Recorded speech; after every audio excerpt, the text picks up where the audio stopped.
Baik, harga siling pelitup separuh muka antara yang menjadi tumpuan persidangan Dewan Rakyat hari ini turut dibangkitkan sewaktu sesi pertanyaan menteri ialah pembangunan projek PPR di Sabah. Untuk laporan penuh kita bersama Mohan Chinasami di Parlimen. Terima kasih, Syahda. Pegawai Perubatan Lantikan Kontrak mendapat emolumen yang setara dengan pegawai lantikan tetap. Namun faedah lain seperti kemudahan cuti diberikan berdasarkan Perkeliling Perkhidmatan Bilangan 2 tahun 2008, dasar dan prosedur pelantikan secara kontrak serta Surat Perkeliling Perkhidmatan Bilangan 2 tahun 2016. Jelas Menteri Kesihatan Datuk Seri Dr. Adham Baba, antara faedah cuti yang diberikan adalah cuti rehat selama 25 hari, cuti sakit 90 hari bergaji penuh dan cuti bersalin. Selain itu, pegawai perubatan lantikan kontrak dipanjangkan kemudahan rawatan perubatan kepada ibu bapa yang sebelum ini tidak pernah diberikan kepada pegawai lantikan kontrak lain.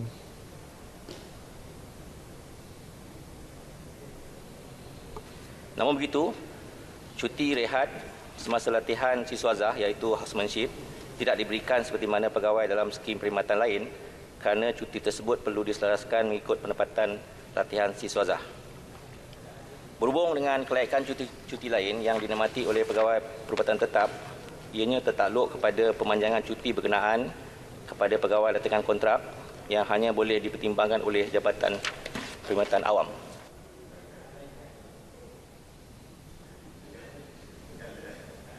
Bagi kemudahan pengajian kepakaran, beliau berkata dasar semasa yang dimaklumkan oleh Jabatan Perkhidmatan Awam JPA adalah hadiah latihan persekutuan HLP hanya diberikan kepada pegawai tetap.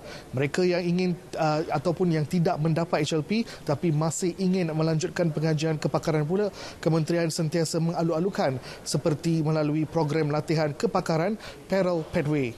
Datuk Seri Dr. Adham Baba menjawab pertanyaan Ahli Parlimen Machang, Datuk Ahmad Jazlan Yaakob semasa waktu pertanyaan Menteri MQT.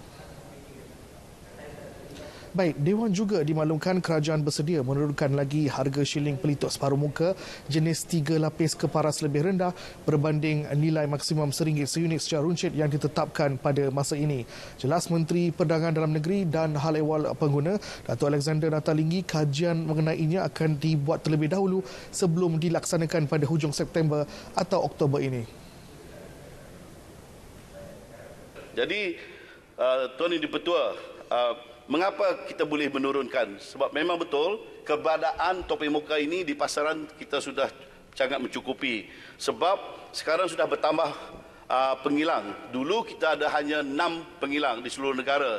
Sekarang sudah bertambah ke 10 dan saya difahamkan bulan Oktober ini akan ada 4 lagi yang beroperasi dalam kilang mengeluarkan topeng muka ini. Dan dengan kesemua itu nanti sudah tentulah banyak pengeluaran topeng muka di peringkat negara kita dan sekarang pun sebanyak 1.5 juta daripada 10 buah yang sudah beroperasi keluarannya dalam satu hari secara harian.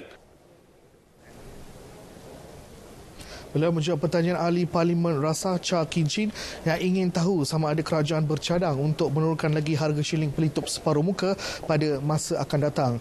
Dalam perkembangan berkaitan, Datuk Alexander menjelaskan harga shilling bagi pelitup separuh muka kanak-kanak adalah sama dengan harga pelitup muka bagi dewasa meskipun saiz berlainan di peringkat pengilang. Ditanya mengenai penguatkuasaan terhadap penjualan pelitup separuh muka pula, sejak Januari 2020 sehingga 17 Ogos lalu, 50,778 pemeriksaan dilaksanakan di seluruh negara di peringkat pemborong dan peruncit. 57 tindakan kes telah diambil di bawah Akta Kawalan Harga dan Anti Pencatutan 2011 dan Akta Kawalan Bekalan 1961 yang melibatkan jumlah sitaan lebih RM537,000. Baik, sementara itu sehingga 30 Jun lalu, 142 projek program perumahan rakyat PPR yang melibatkan jumlah keseluruhan 92,325 unit telah siap dibina di seluruh negara. Daripada jumlah tersebut, 31 projek PPR dibangunkan di Sabah dengan 21,699 unit telah siap dibina.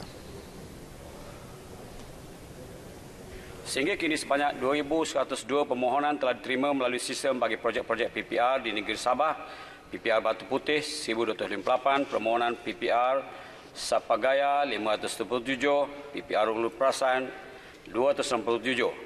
Sehingga sehubung itu, mana-mana pihak yang berminat untuk memohon bolehlah melayari laman sesawang ini ataupun laman sesawang Kementerian Perumahan dan Kerjaan Tempatan www.kpkt.com.my atau boleh mengetahui status permohonan yang telah dibuat sebelum ini. Pada masa ini sebanyak 7 projek PPR sedang dalam pembinaan, iaitu seperti berikut. PPR Ulu Perasan Kota Belud 900 unit, PPR Sapagaya Lahad Datu 410, PPR Pitas 440, PPR Kampung Kiansun Besar Inam 1000 unit, PPR Tagasan Sempurna 500 unit, PPR Gayang 2 Tuaran 500 unit dan PPR Jalan Tungku Lahad Datu 650 unit. Jelasnya terdapat satu projek PPR yang masih dalam perancangan iaitu PPR Batu Putih Fasa 2 disandakkan. Manakala 9 lagi melibatkan projek Perbadanan Prima Malaysia di Sabah dengan jumlah keseluruhan 8,963 unit sehingga 28 Julai lalu. Daripada jumlah tersebut, 360 unit telah siap dibina, 4,860 unit sedang dalam pembinaan dan 383 unit dalam perancangan. Baki 3,360 unit akan digugurkan dan akan ditamatkan kontrak setelah menjalani pelan rasionalisasi prima. Datuk Seri Ismail menjawab pertanyaan Ahli Parlimen Kimanis, Datuk Muhammad Alamin. Baik, seperti biasa, Dewan berhenti berehat sehingga jam 2.30 petang dan akan menyambung semula sesi perbahasan iaitu rang undang-undang langkah sementara bagi mencegah penularan wabak COVID-19 dan Dewan akan ditangguhkan selepas perbahasan tersebut selesai. Jadi sekian saja laporan saya daripada Parlimen, kembali bersama Syuhada selepas ini.